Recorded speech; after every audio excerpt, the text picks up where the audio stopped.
contenido de la clase del día de hoy, lo que debemos trabajar y revisar es específicamente el concepto de comunicar, perdón, con sentimientos o con emociones, es decir, cómo utilizamos ciertos recursos desde la emocionalidad, es decir, qué es lo que voy sintiendo frente a una cámara, frente a algún mensaje o cuando estoy hablando con un receptor y qué recursos puedo utilizarlos sabiendo que estoy al otro lado de la cámara, es decir, estoy en pantalla, estoy en esta situación, existe una perspectiva diferente. Ya hemos revisado, y aquí hay un repaso muy rápido, que vamos a hacer. Ya vimos algunos aspectos, es decir, cómo me voy parando frente a cámara, cómo me arreglo, el encuadre respectivo que debo realizar, cajita de Clinton, los elementos paraverbales que debo utilizar, cómo saludar, aspectos de la esquematización, gestos, batutas y otros algunos elementos tanto de énfasis, cierre, etcétera. Como también palabras técnicas que serían importantes poder utilizar.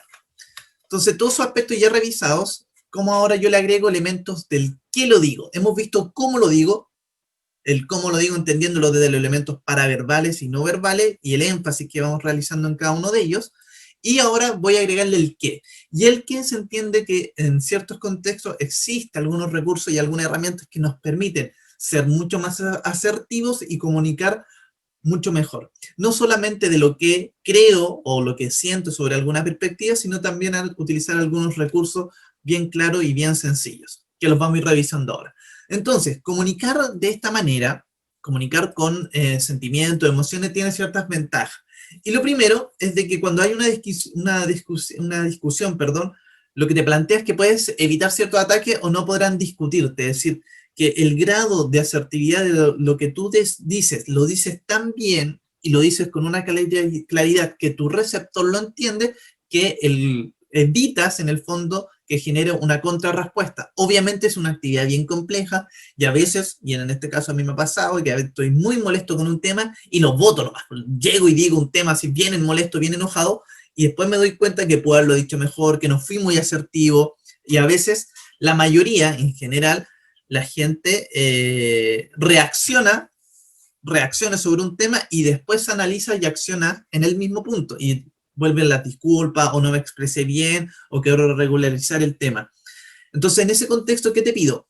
¿Qué les pido a cada uno de ustedes? De que siempre, siempre, siempre, si hay alguna temática que usted tiene que evaluar, tiene que respirar y respirar en 7, que es el ejercicio que habíamos hecho el día de ayer. 2 inhalo, 3 mantengo, y después en otros 2 votos, en este caso en ese espacio era también para controlar cierto grado de emocionalidad o nerviosismo, pero esto también me sirve cuando yo tengo que contrarrestar una respuesta y que me molesta. Es decir, usted está en una defensa de su trabajo, está haciendo alguna tesis, alguna actividad, lo que sea, y le encuentra todo malo, y usted sabe que no está todo malo, entonces antes de responder una barbaridad, lo que debe hacer en ese caso es contar hasta 7. Inhala en 2, mantengo en 3 y voto en 2 más.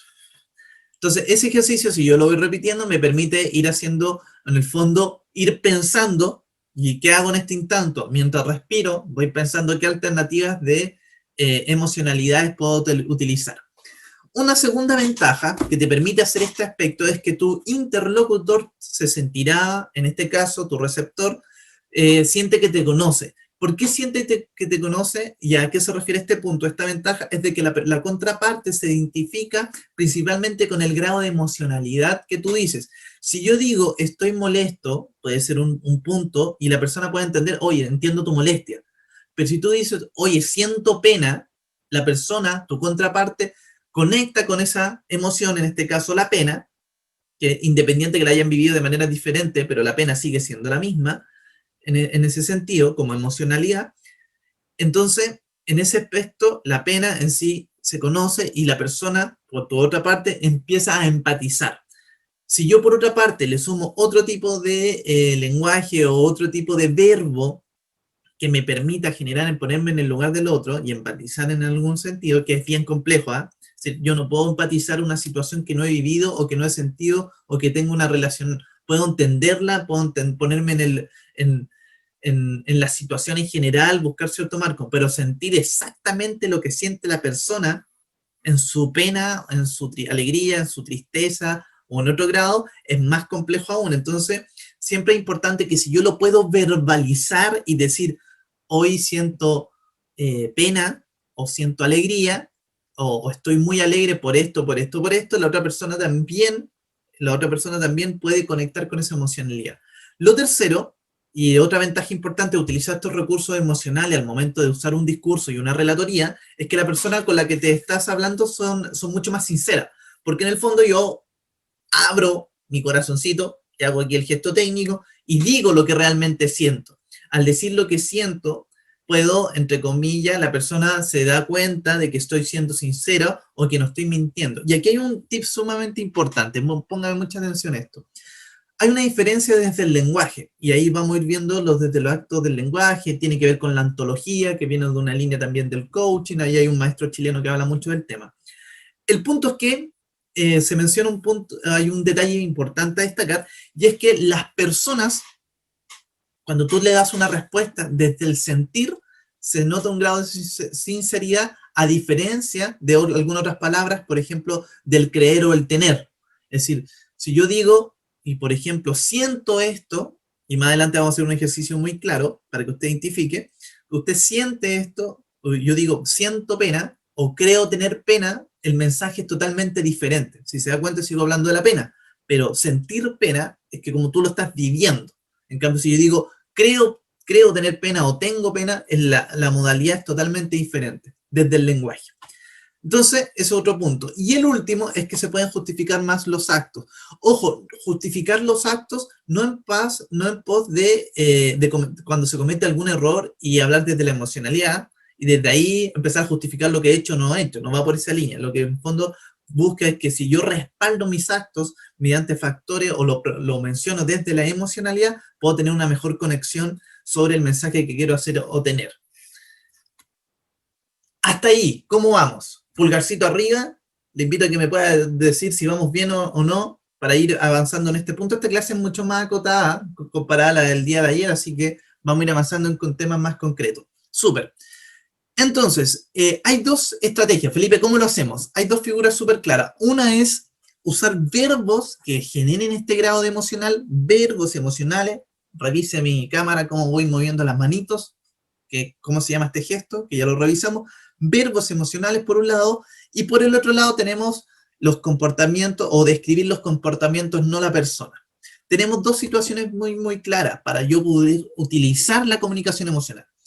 Primero, verbo emocional. ¿Qué significa usar verbos emocionales? Cuando yo voy diciendo, por ejemplo, algún verbo que me permite, entendiendo el verbo, en este caso, cuando tiene que estar relacionado, perdón, con la conjugación de la misma palabra, y si el verbo está relacionado, por ejemplo, enamorar, hablemos del amor, ¿ya? Entiendo que el amor en sí no es una emocionalidad concreta, de las 5 emociones básicas, hay todo un elemento y más profundidad desde la línea emocional, de la inteligencia emocional y la psicología. No lo abordamos de esa manera, pero estoy planteándolo desde la perspectiva del lenguaje y desde la oratoria. Cuando yo digo, más bien estoy enamorándome, o estoy haciendo, el verbo es enamorar, por ejemplo, y yo digo, oye, siento amor, por ejemplo, o usted le dice a su pareja, a alguien, o a cualquier persona, siento amor, o estoy enamorado, o me estoy enamorando, ¿cuál de los tres usted considera que tiene mayor impacto? Tenemos alternativa número 1, siento amor por ti. ¿Puede tener ese impacto, más impacto? El segundo, me estoy enamorando, de ti en este caso voy a hacer la misma lógica, me estoy enamorando, o la tercera, me enamoré de ti. ¿Cuál de las tres usted considera que puede tener mayor grado de impacto? Vuelvo a repetir, alternativa número 1, tenemos, la alternativa número 1, siento amor, la alternativa 2, me estoy enamorando de ti en este caso, y el otro es me enamoré. Las tres, dice la Bárbara, la Dani dice la 2, la Valentina la 3, la Jocelyn de las 3, la Valentina también la 3, la Helen la 3, la tercera opción. Y mire, las tres obviamente tienen un grado porque sigo hablando de amor. Oh, qué lindo, ¿vale? Pero si usted lo expresa, usted se da cuenta que la forma de expresar es totalmente diferente. Cuando yo le agrego un verbo con una tonalidad que tiene grado emocional, la mejor opción siempre es la segunda, ¿Por qué? Porque es en un contexto que es una acción viva. La acción número 3, que me enamoré, ya lo declaro desde el lenguaje que es un acto pasado. ¿Ya? Por un lado. En cambio, por otra parte, la número 1 yo digo siento amor, que lo defino como tal, independiente de cómo cada uno entiende el amor. Pero cuando yo le digo estoy enamorando, o cuando digo me estoy alegrando por esto, o estoy no, viviendo, es decir, voy agregando un verbo emocional, y este verbo emocional lo voy diciendo con un ando, es presente, pero que sigue en un camino. Ese recurso y ese verbo es muy, muy potente. ¿Por qué? Porque la persona que lo recibe, mi receptor, se da cuenta de que es un verbo que ella, la persona, por ejemplo, es un acto que sigue andando y es un acto que o puede o detener o que puede seguir fomentando. Entonces, ¿cuál es la mejor opción en este caso? Es utilizar los verbos, en este caso emocionales. Hay distintos, no vamos a abordar cada uno de ellos, pero sí el ejemplo es mantener ese. Si yo lo hablo y me voy al otro extremo y hablo del enojo, siento enojo, me estoy enojando o me enojé. Entonces, cualquiera de esos tres, en la mejor forma, o más bien, depende mucho del grado de asertividad y considerar siempre el receptor. Recuerda que esa variable siempre hay que tenerla presente. Oye, ¿sabes que me estoy enojando con esta situación porque no es primera vez que pasa? Es diferente a decir, me enojé por esta situación porque no es primera vez que pasa. Si te das cuenta, el me estoy enojando por esta situación es una situación que tú vas escalando y que tu emocionalidad sigue ahí y que después del enojo podría evolucionar y pasar a la ira, por ejemplo. Entonces estoy exagerando ahí, busco ahí extender el punto, pero va con esa línea. Entonces, si te das cuenta, la número 2 y el verbo que termina en ando genera esa mejor opción. Si esto yo lo aterrizo en un pitch de negocio o lo voy comunicando desde otra perspectiva, tú mencionas, por ejemplo, estamos buscando fuentes de ingreso. Más que decir, busco fuentes de ingreso. O busqué fuentes de ingreso. Porque cuando lo mencionas buscando, es un verbo en acción que se está realizando. Es decir, sigo, no he parado. Entonces, si yo esto lo planteo en un... Obviamente me salgo en contexto del verbo emocional, ¿eh? Pero lo uso como ejemplo para la lógica del pitch de negocio. Ahí hay una figura. Y la segunda figura es describir el comportamiento y no la persona. ¿Qué significa esto, chiquillos, chiquillas? Y es de que en este caso, cuando hay alguna situación, y voy a poner un ejemplo clásico, ¿eh? Trabajo de universidad, hay 4 o 5 compañeros haciendo el trabajo, hay que entregarlo a tal fecha, oye, tenemos que revisarlo antes de entregarlo, se entrega el próximo día miércoles, nos juntamos el lunes. Perfecto. Y un compañero o compañera no llega el lunes con su trabajo. ¿Qué hace? ¿Qué se plantea aquí? ¿Qué se dice si un compañero no llega con su trabajo mientras toma agüita? Le invito por el chat que me pueda escribir, por ejemplo, o por micrófono. ¿Qué se dice cuando un compañero no llega con el trabajo, con la parte, ya sea online o ya sea presencial? Se da cuenta que el compañero no llegó con la tarea y que tampoco responde y tiene el celular apagado. Pero además, soy una historia de Instagram en paralelo, en la playa. Y no llegó con el trabajo, pero anda en la playa. Subió una imagen a redes sociales. ¿Qué juicio de valor, y aquí agrego la palabra juicio de valor, se hace en este caso? ¿Qué haría usted? ¿Qué es lo que diría? Dani, ¿qué dirías tú? Helen, Daniela, Bárbara, Jocelyn, Gustavo. Fuera del grupo normal, lo echamos. Pero si no lo puede echar, si es un aspecto laboral, por ejemplo, y el trabajo no lo van a despedir y usted tiene que estar ahí. Ándate a la punta del cerro, le dice aquí otro. Oye, tal. No puedo leer eso tampoco. Entonces, miren, cuando pasan este mismo grado, y voy a explicarlo bien sencillo, y es que yo diga, eres un irresponsable. Puede ser que a esa persona le haya pasado cualquier otra situación y no tenemos la información. De hecho, ¿cómo pasamos de una comunicación agresiva a una comunicación un poco más asertiva? ¿Vale? Porque en el fondo podemos definirla en tres grandes. Tenemos una comunicación agresiva en la cual yo impongo mis ideas sobre el otro, primera línea. Una segunda opción, que tenemos una comunicación mucho más pasiva, es de que pasa esta situación y yo no digo nada, y digo, ah, ya no importa, yo hago su parte. Y una tercera parte, que es una acción asertiva, y es de que yo planteo mis ideas, no paso a llevar al resto, no paso a llevar al resto de mis compañeros y llegamos a un punto de acuerdo, a un punto en común, ¿vale? Entonces, si dividimos entre estas tres estilos comunicativos, que esto tiene que ver con la base de las habilidades sociales, específicamente habilidades sociales básicas desde la comunicación, desde esa perspectiva, ¿cómo podemos pasar desde una perspectiva agresiva, porque estoy muy molesto en ese momento, a un estilo asertivo? Es describir el comportamiento y no a la persona. ¿Cómo hacemos esto? No juzgo a mi compañero o mi compañera, en este caso, que no llegó, no juzgo, sé que es complejo y difícil en ese momento, no lo juzgo, sino que juzgo la actitud o la conducta o el comportamiento. No juzgo a la persona, juzgo su comportamiento.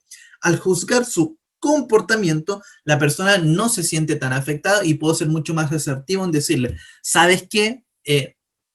Juanito, tu comportamiento en este trabajo fue totalmente irresponsable. En vez de decirle, Juanito, eres un irresponsable. Puede ser, por ejemplo, que Juanito sí mandó el trabajo y se fue a la playa porque cumplió con su tarea y todo el tema, todo el punto que hay. Pero hubo un problema de internet y el video no se subió o el parte del trabajo no se subió. Pero Juanito sí lo hizo.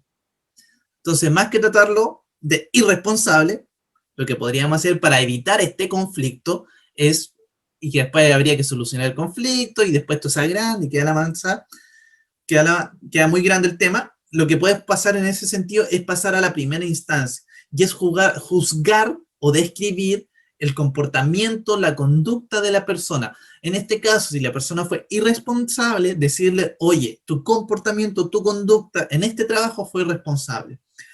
Por ejemplo, ahí hay una figura. Otro caso, me salgo del grado de la responsabilidad. ¿Tiene que ver con algún otro ejemplo?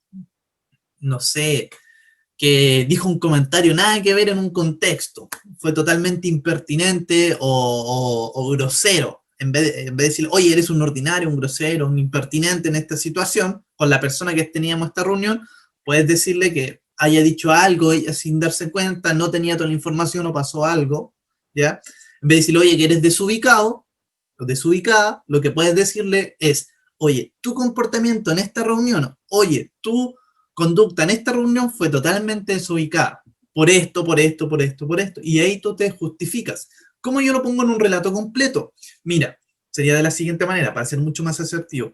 Esta situación que tú fuiste, en este caso, fuiste una persona muy desubicada. Hay error, me equivoqué. Eso está malo, porque le estoy diciendo a la persona, es decir, tu comportamiento, tu conducta fue, en este caso, en esta reunión, muy desubicada. Siento, y ahí le agrego el factor emocional, porque estoy diciendo siento, no creo, en este caso siento que se cometió un error. De hecho, me estoy molestando con el tema porque no es primera vez que pasa. Si se dan cuenta, agregué la descripción del comportamiento. Fue un comportamiento inapropiado. Le agregué mi sentir, ¿ya? Sobre el mismo tema, y además le agregué esta conjugación del verbo emocional sobre mi molestia. Entonces, si te das cuenta, se puede ser mucho más asertivo con el tema y se puede expresar de mejor manera. Entonces, hasta ahí, ¿qué tal? ¿Vamos bien? Entonces, vemos la siguiente figura. Cuando esto probablemente en el pitch de negocio no es tanto que lo abordemos, pero sí lo vamos a abordar en las estructuras discursivas, porque en el discurso yo le pido que usted me mencione cuál es su sentir sobre el tema, qué siente con el punto. Es sumamente importante que en los discursos y en las respuestas y también en los debates, utilizar la palabra el sentir o agregar algunos verbos emocionales genera una mejor conexión. Se conecta con las personas y el mensaje tiene un mayor grado de impacto, siempre, siempre, siempre. ¿Vale? ¿Cómo vamos hasta ahí? Esteban, Pablo, Dani, vale. ¿Súper? ¿Se entiende la lógica? Buenísimo. Bacán. Seguimos entonces. Miren, hay algunos elementos y hay que entender un mensaje sumamente claro y una frase que yo la encuentro para el bronce. De hecho, yo la replico mucho, la aprendí de un amigo psicólogo y me plantea lo siguiente. El lenguaje construye realidades. El lenguaje construye realidades. El lenguaje construye realidades, el lenguaje construye realidades. Por favor, póngaselo en la memoria. De la clase del día de hoy, ¿qué hay que tener claro? Este mensaje: el lenguaje construye realidades. ¿En qué consiste eso y en qué consiste en general? El lenguaje construye en realidades significa que cualquier cosa que yo decreto, y no sé si has visto algunos libros motivacionales o de autoayuda que hablan mucho de la decretación y decir en concreto lo que yo estoy haciendo. Algunos dicen que funciona, otros no, bla, bla, bla. Pero el punto es de que yo al declararlo, decirlo, verbalizarlo, te permite darle un contexto real a la palabra. Y esto también define y acerca a los 5 actos del habla que están relacionados a la ontología del lenguaje. Viene también de la línea del coaching ontológico, pero no vamos a abordar desde esa perspectiva. Netamente me quedo con estos 5 elementos que son los actos del lenguaje. ¿Por qué? Porque estos 5 actos construyen realidades, tanto para ti como para otras personas. Ponga mucha atención en esto. Porque estos actos, o en esta estructura en general, y si yo le agrego los factores emocionales que están aquí presentes, que ya hemos hablado, hablar desde el comportamiento, la conducta, no a la persona, no juzgar a la persona, sino al comportamiento.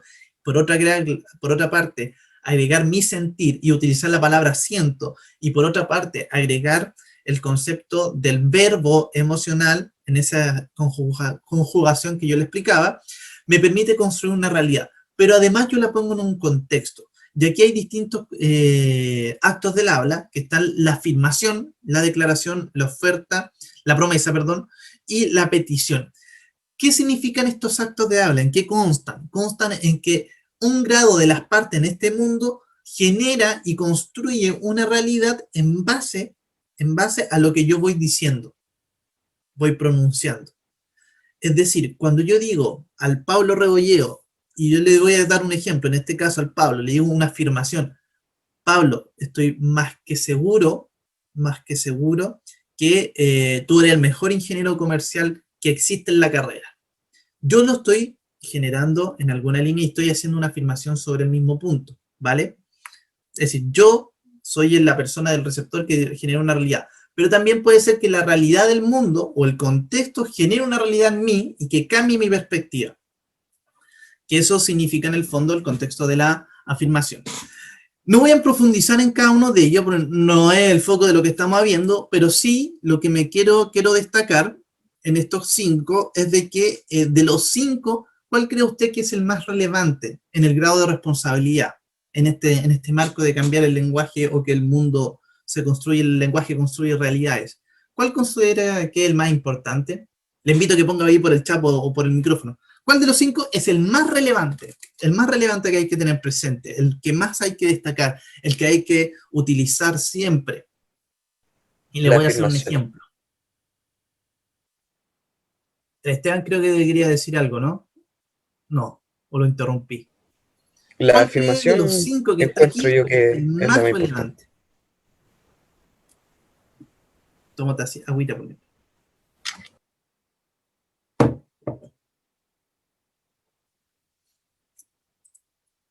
Dale.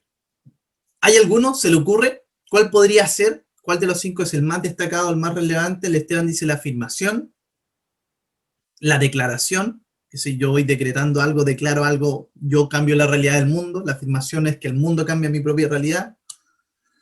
Estoy entre la afirmación y la declaración. Otra dice la afirmación. Miren, depende mucho del grado de responsabilidad. Entonces, las 4 primeras, el grado de responsabilidad soy yo. Como yo asumo esa promesa, o hago una oferta, o hago algún cambio en este contexto y modifico la realidad, soy yo el responsable de esa acción. En cambio, la petición, de aquí hay un detalle importante y por eso está marcado en rojito,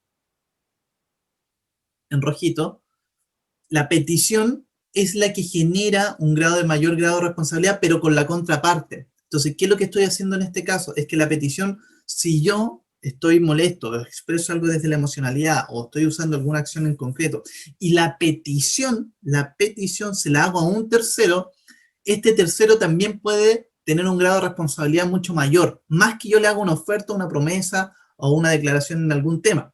Explico. Vuelvo al ejemplo del compañero que subió el trabajo subió el trabajo, pero si por internet por otro tema no funcionó, pero él hizo su tarea y se fue a la playa, ¿vale? ¿Qué pasa en este caso? Valentina, que estaba muy molesta porque el compañero no hizo su trabajo, primera instancia lo llama y le dice, aló compañero Juanito, o como se llame, mira, primero, y estoy tratando de ser lo más asertivo posible, Juanito, tu trabajo no está, tenemos que entregarlo ahora, tu trabajo no está aquí presente. Me siento o me estoy molestando por el tema. Paréntesis, estoy usando el verbo. Siento que debería estar aquí solucionándolo con nosotros, no sé por qué no lo has enviado. Estoy diciendo mi sentir. En vez de juzgar a la persona, oye, eres un irresponsable, juzgo la situación. Juan, ¿sabes qué? Creo que tu comportamiento en este momento es totalmente irresponsable porque deberíamos estar todo el equipo solucionando este problema.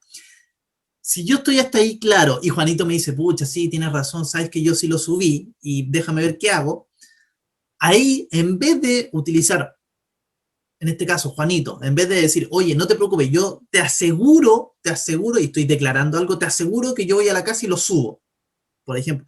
O te prometo que lo voy a hacer. Dame una hora y te prometo que lo subo. ¿Qué debería hacer Juanito? ¿Qué debería hacer Juanito? Para ser un poco más activo y construir una realidad y utilizar los actos de habla, es usar la petición. Valentina, te pido un gran favor. Puedes, de aquí yo le voy haciendo una petición, puedes solicitar más tiempo y yo voy a ir a hacer este trabajo. Entonces, ¿qué es lo que hago? Es que el grado de mi error, en este caso, para ser asertivo, lo asumo, acepto que me equivoqué, pero además yo le agrego una petición para que Valentina también me ayude. Es más que yo decir, oye, tengo un problema, estoy en urgencia, me pasó esto y esto, ¿podía hacerte cargo? Oye, ¿sabes qué? Pero no te preocupes, yo voy a tener todo esto listo, en vez de decir, o prometer algo, o ofertar algo, o dar una afirmación sobre un tema, y yo no tengo el control de las variables, lo que puedo hacer de manera más asertiva es hacer una petición. Y esta petición hacerla súper clara y sencilla. Vuelvo al ejemplo. Valentina, puedes, petición, te pido un gran favor. Puedes escribirle al profesor por mientras que tenemos una situación, si gustas ponme a mí en copia y yo voy a tener una solución al respecto. Te pido que me ayudes para yo poder subir esto. Yo ahora me traslado a mi casa y subo nuevamente el trabajo y cierro la parte final. Como Valentina fue muy asertiva, no juzgó a Juanito, Juanito no se siente aludido, porque no juzgó a la persona, juzgó a su comportamiento, Valentina dijo su sentir, Juanito dijo su sentir, y además Juanito crea una realidad y le hace una petición, el tema funciona muy bien. Por otra parte, Valentina podría contrarrestar esta petición.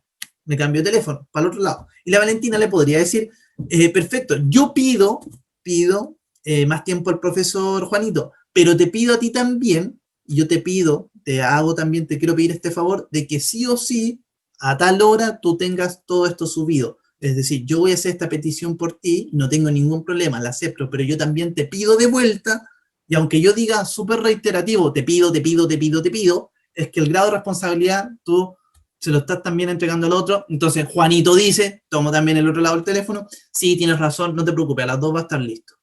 Y voy jugando con aquello. Más que justificarme y decir, oye, sabéis que tengo un condoro gigante, no alcanzo a entregar el trabajo, más que decir, oh, no te preocupes, tengo un problema, pero sí o sí va a estar a esa hora.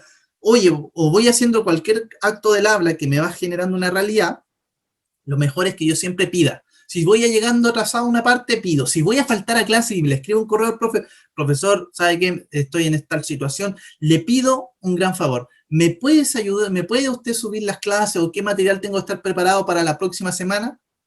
Es probable que el profe no tenga nada para la próxima semana, ni siquiera ha pensado la clase. Pero ya que usted plantea esta petición y que genere una realidad, ya sea por teléfono, WhatsApp o correo electrónico, da lo mismo el canal, va haciendo este cambio y genera un mayor impacto. Entonces, ¿cuál de todos de ellos tienen un grado de importancia? Claramente todos. En el caso personal mío, si voy trabajando desde el autodiálogo, la declaración también tiene un grado de importancia, pero en este contexto del lenguaje, siempre hablar de la petición. La petición. Si yo lo aterrizo en un pitch y digo, estoy buscando nuevo financiamiento para crecer mi negocio, es por ello que a todos los inversionistas les pido que me ayuden para así poder crecer este negocio. algunos otros mencionan, oye, estoy seguro que vamos a crecer, y también es válido, pero eso puede ser más para un cierre. Pero pedir no tiene ningún problema y genera un mayor impacto. Entonces, vea la siguiente imagen, y le agradecería que con este ejercicio se va a dar cuenta de un punto bien sencillo. De hecho, si alguien puede prender el micrófono sin prender cámara, sería muy, muy bueno, porque aquí hay un efecto súper interesante con el siguiente ejercicio. Le voy a mostrar una imagen y le voy a preguntar. Ideal que lo pueda escribir o pueda prender el micrófono, porque con el micrófono se nota mucho. Con la siguiente imagen, usted ve a este personaje del lado izquierdo en color gris, el color gris, y sale este personaje, brazo cruzado, estilo exitoso, ahí de una pinta de... Usted lo ve a él, ¿cree o siente? Solamente con verlo. ¿Cree o siente? ¿Qué opina? ¿Cree o siente? La Daniela me dice creo, la Javiera también. ¿Cree o siente? Él siente. ¿Te siente? ¿Sí? Voy a subir un poquito el micro. Ahí sí. ¿Cree o siente? ¿Qué considera usted que es más relevante? ¿Creer? ¿Va creyendo un tema o va sintiendo? Si ve solamente la imagen, no ve nada más que la imagen. Cree, la Aileen también dice cree. Fíjese en la siguiente imagen. Ponga mucha atención. Y de hecho, el efecto que lamentablemente no lo podemos ver en cámara, entre todos, pero sí hay un efecto muy claro que genera. Si usted ve esa imagen, ¿cree o siente? Siente. Siente. Siente. Ya, ahí está la figura. Entonces, de hecho, el efecto salió en escrito, pero es, ¡ay, qué lindo! De hecho, esto lo he hecho presencial o cámara encendida. Y todos dicen, ¡ay, qué lindo, qué ternurita, una ternurita, siento! Y fíjese lo siguiente, en el lado, cuando presento esto, hubieron 3, 4 respuestas. Cuando pasa la siguiente imagen, si cuento, tengo 8 respuestas, 9 respuestas. Es decir, ¿por qué una imagen que expresa ternura y que todos entendemos la ternura y una emocionalidad relacionado a esta imagen totalmente diferente genera muchos impactos, más impacto que hasta, uy, es tan tierno, voy a responder? Es automático. En cambio, si veo esta imagen, digo, sí, que no, yo creo. Ni siquiera me doy el tiempo de responderlo. Pero si lo veo desde acá, siento. ¿Qué significa esto y por qué es lo importante este ejercicio? Y es de que la comunicación emocional también se puede materializar mi discurso mediante una imagen. Y una imagen tiernita, como este perrito, también puede generar ese impacto. Le doy otro, no tengo aquí el ejemplo, ¿eh? Estaba buscando mi imagen, tengo una imagen de una foto, no la tengo aquí, bueno, no importa. El punto es que si usted quiere materializar un discurso y estoy diciendo un pitch, y usted tiene un pitch de, no sé, ayudar a las mascotas, porque está sacando un emprendimiento para ayudar a los perritos, y usted sale con el perrito aquí, y sale un perrito todo tierno, va a generar ese impacto. Si usted tiene una imagen que genera alegría, y usted puede materializar un discurso utilizando algo, y aquí yo estoy materializando algo súper lógico. Hola, nosotros queremos vender carcasas para celulares. ¿Te ha pasado alguna vez que tu carcasa no funciona o se cae tu celular y se quiebra? Yo muestro el celular. Estoy aquí en pantalla, en cuadro y todo lo que ya hemos visto. Estoy, en el fondo, materializando un discurso. Porque lo veo concreto, la persona ve, entonces la realidad es mucho más concreta. Pero si esto yo le agrego la misma pitch y le agrego alguna imagen tierna, algún verbo emocional, oye, no analizo la persona, sino que el comportamiento, y más aún, le agrego una imagen tiernucha, ternurita, como me pusieron aquí, siento ternura, va a generar un impacto mucho mayor. Entonces, esa es la variable importante a trabajar, es decir, que el lenguaje construye realidades, pero también si ese lenguaje construye una realidad, le sumo factores de petición y además transmito con alguna imagen que agregue en este caso aspectos, o más bien que me expresen un grado de ternura o un grado de alguna emoción, va a ser mucho más el impacto de ese mensaje en esta estructura discursiva. Entonces, ¿qué cree? Que hay un ejercicio bien claro que usted puede ejercitar y es el creo que o siento que. Aquí no la idea, por lo menos el día de hoy no lo vamos a ver, pero usted lo puede trabajar en duplas. Puede trabajar con cualquier persona, de hecho puede ser que lo puede trabajar hasta por WhatsApp, de hecho. Le invito, para el que quiera hacerlo, funciona muy bueno. Si hay algún compañero o compañera que lo quiera hacer. Y es de que mencione todo lo que cree que tiene que hacer. Y después, creo que, no sé, creo que debo ir a conversar con mi mamá, creo que debo hacer esto, creo que debo limpiar, creo que debo hacer esto, creo, y un montón de creo, ojalá unos 10 o 15. Y por otra parte, la contraparte también le va diciendo los creo, todos los creo. Terminando eso, la persona puede después mencionarle el siento que, y este siento que es de que es reemplazar el lenguaje. Y ahí, al utilizar el ejercicio del siento que, soy consciente del grado emocional que significa esta acción que yo tengo que realizar. Es decir, es diferente decir, creo que tengo que ir a ver a mi mamá, a que siento que tengo que ir a ver a mi mamá. El peso del mensaje es totalmente diferente. Entonces, usted podría tener una lista de 10 creo que tengo, creo, y después esas mismas palabras, en vez de utilizar la palabra creo, lo puede reemplazar, tarajar creo que, y lo pone siento que. Y pone siento que, y va generando esa acción en concreto. Y con eso, usted se da cuenta y puede ser mucho más consciente de los aspectos emocionales que eso conlleva. Entonces, ya con esto empezamos a ver la estructura del discurso. Esto lo vamos a ver la próxima semana, pero sí le sirve para el pitch. ¿Ya? Con esto, con lo anterior, cerramos lo que es los aspectos emocionales o cómo utilizo la comunicación emocional en un marco principalmente virtual o cuando estoy haciendo un discurso. Esto es más centrado en el qué, más que en el cómo, pero que también me permiten estas técnicas potenciar ciertas líneas.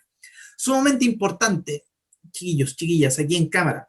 Cada vez que yo busco transmitir un mensaje, grabo un video o hago algún punto, lo más concreto para hacer todos estos elementos es de que si hay que dar alguna opinión, dé la opinión de la conducta, primer punto. Segundo, mencione los siento. Siento que, si usted le preguntan en taller integrado o en algún trabajo, ¿qué opinas tú de este caso o de este trabajo del compañero? Siento que, mire profesor, yo siento que el trabajo está bien por esto, pero usted parte ya la frase con la palabra siento y le da una lógica totalmente diferente, le agrega un aspecto emocional. Utiliza imágenes que le permitan generar algunas acciones y en su discurso, en sus temas importantes, siempre mencionar la palabra petición. La palabra petición es una palabra que tiene mucho peso y que esa petición, si es concreta y tiene un grado de responsabilidad a un tercero, también tiene un poder bien importante. Hasta ahí, ¿qué tal? ¿Cómo vamos? ¿Bien? ¿Seguimos?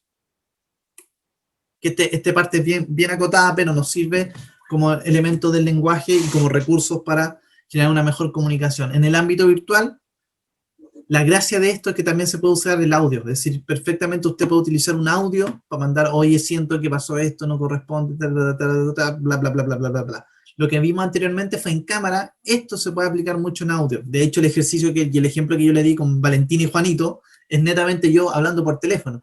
Ni siquiera sé de Juanito ni de Valentina, pero sí puedo expresar mediante el recurso de mi voz, la entonación, los silencios y otros recursos, poder comunicar emocionalmente. Y eso sí genera un mayor impacto.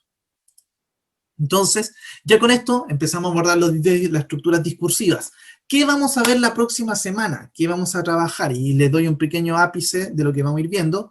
Vamos a ver distintos puntos de qué elementos debería tener una historia, o más bien un discurso, una estructura general, ¿vale? Vamos a utilizar la metodología del elevator pitch, clásica para los negocios, donde va la parte de la primera evaluación, pero sí me quiero cerrar la sesión del día de hoy con esto. La diferencia entre una descripción y una caracterización de una temática. Es sumamente importante que cuando yo expreso ideas, ya sea de la perspectiva emocional o de alguna otra situación, y quiero expresar algún dato o algún contexto, es decir, quiero contextualizar, darle una bajada, aterrizar un punto o tema, siempre hay que jugar con este elemento desde la descripción del fenómeno que estoy viendo y la caracterización del fenómeno. Que esto lo vamos a detallar la próxima semana, pero lo adelanto. ¿Qué es una descripción? En el fondo de la descripción estoy describiendo algo concreto, un dato. El 70% de los chilenos tiende o puede tener obesidad por el tipo de alimentación que tiene. El 70% de los chilenos. ¿Qué pasa? Mi receptor no dimensiona cuántos somos, por ejemplo, somos 17 millones de personas, 18 millones, 20, por ahí vamos. Entonces, ¿cuántos son el 7% de eso? Es más complejo. ¿Cómo yo puedo caracterizar ese dato? ¿Cómo le doy un contexto real? Esto significa, y sigo con el ejemplo, voy a repetirlo. Descripción, en un caso podría ser el 70% de los chilenos puede tener tendencia a la obesidad o tiene obesidad. Por otra parte, o esto significa que 10 de cada 10 personas, 7 pueden tener obesidad. 10 personas de tu entorno podrían tener, de 10 personas de tu entorno, 7 pueden tener obesidad.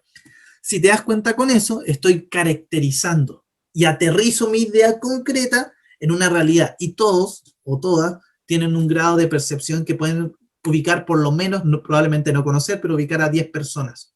Y de esas 10 personas, por lo menos 10 pueden entender a esa problemática, la obesidad.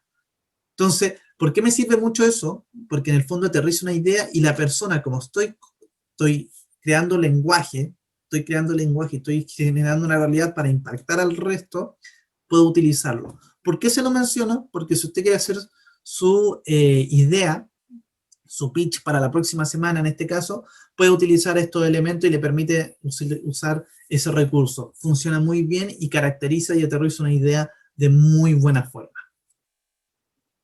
Hasta ahí vamos a dejarlo el día de hoy, porque ya la idea es que necesitamos práctica, ahora necesitamos ensayar.